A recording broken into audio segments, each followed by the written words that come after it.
ಜಮ್ಮು ಕಾಶ್ಮೀರದ ಪಹಲ್ಗಾಮ್ ಪ್ರದೇಶದಲ್ಲಿ ನಡೆದ ಹಿಂದೂಗಳ ಮಾರಣ ಹೋಮಕ್ಕೆ ಮಂತ್ರಾಲಯ ಮಠದ ಶ್ರೀ ಸುಬುಧೇಂದ್ರ ತೀರ್ಥ ಶ್ರೀಪಾದಂಗಳವರು ತೀವ್ರವಾಗಿ ಖಂಡಿಸಿದ್ದಾರೆ. ಭಾರತ ಸರ್ಕಾರ ಇದಕ್ಕೆ ತಕ್ಕ ಉತ್ತರ ಕೊಡಬೇಕು. ಶಾಂತಿಗೆ ಮತ್ತು ಜಾತ್ಯತೀತ ತತ್ವ ಸಿದ್ಧಾಂತಗಳ ಪಾಲನೆಯಲ್ಲಿರುವ ಭಾರತದೊಳಗೆ ಉಗ್ರವಾದಿಗಳ ಅನುಸರಿಸದಂತೆ ಕ್ರಮ ಜರುಗಿಸಬೇಕಿದೆ ಎಂದರು. ಹಿಂದೂಗಳು ಎಚ್ಚೆತ್ತುಕೊಳ್ಳಬೇಕು. ನಿದ್ರಾವಸ್ಥೆ ಸಾಕು.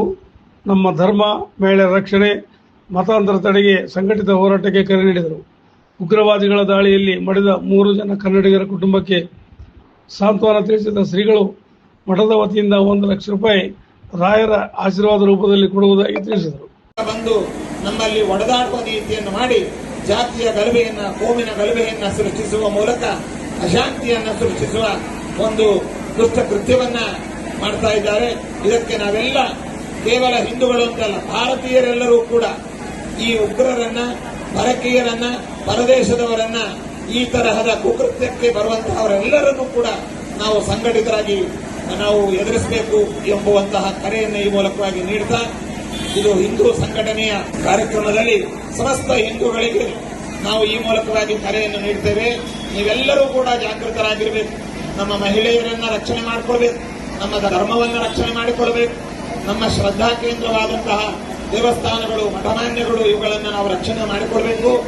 ನಾವು ಇನ್ನು ನಿದ್ರಾವಸ್ಥೆಯಿಂದ ಮೇಲ್ಬಂದು ಎಚ್ಚೆತ್ತುಕೊಂಡಿರಬೇಕು. ಯಾಕೆಂತಂದ್ರೆ ಇವತ್ತು ಕಾಶ್ಮೀರದಲ್ಲಿ ಈ ರೀತಿಯಾಗಿದೆ, ಮತ್ತೆ ಇನ್ನೊಂದು ದಿವಸ ಮತ್ತೊಂದು ಊರಿನಲ್ಲಿ ಆಗಬಹುದು.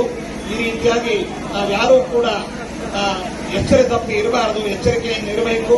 ಮತ್ತೆ ಇದರ ಬಗ್ಗೆ ನಿಗೆಯನ್ನು ವಹಿಸಬೇಕು ಅನ್ನುವುದನ್ನು ಈ ಸಂದರ್ಭದಲ್ಲಿ ಹೇಳ್ತಾ, ಅಲ್ಲಿ ಸಾವನ್ನಪ್ಪಿರತಕ್ಕಂತಹ ಆ ವ್ಯಕ್ತಿಗಳಿಗೆ ನಾವು ಅವರ ಆತ್ಮಕ್ಕೆ ಸದ್ಗತಿಯಾಗಲಿ ಎಂಬುದಾಗಿ ಭಗವಂತನಲ್ಲಿ, ಗುರುರಾಜರಲ್ಲಿ ಪ್ರಾರ್ಥಿಸುತ್ತೇವೆ. ಅದೇ ರೀತಿಯಾಗಿ ಈಗಾಗಲೇ ಹೇಳಿದಂತೆ ಕರ್ನಾಟಕದವರು 3 ಜನ ಈ ಬರ್ಬರ ಹತ್ಯೆಗೆ ಒಳಗಾಗಿದ್ದಾರೆ ಅಂತ ತಿಳಿದು ಬಂದಿದೆ. ಅಂತಹ 3 ಕುಟುಂಬಗಳಿಗೆ ನಾವು ನಮ್ಮ ಮಠದ ವತಿಯಿಂದ ರಾಘವೇಂದ್ರ ಸ್ವಾಮಿಗಳವರ ಅನುಗ್ರಹ ಪ್ರಸಾದವಾಗಿ ಒಂದೊಂದು ಕುಟುಂಬಕ್ಕೆ 1 ಲಕ್ಷ ರೂಪಾಯಿಗಳನ್ನು ನಾವು ನೀಡುವ ಮೂಲಕ ಆ ಕುಟುಂಬಗಳಿಗೆ ಸಾಂತ್ವನವನ್ನು ಹೇಳ್ತಾ ಇದ್ದೇವೆ.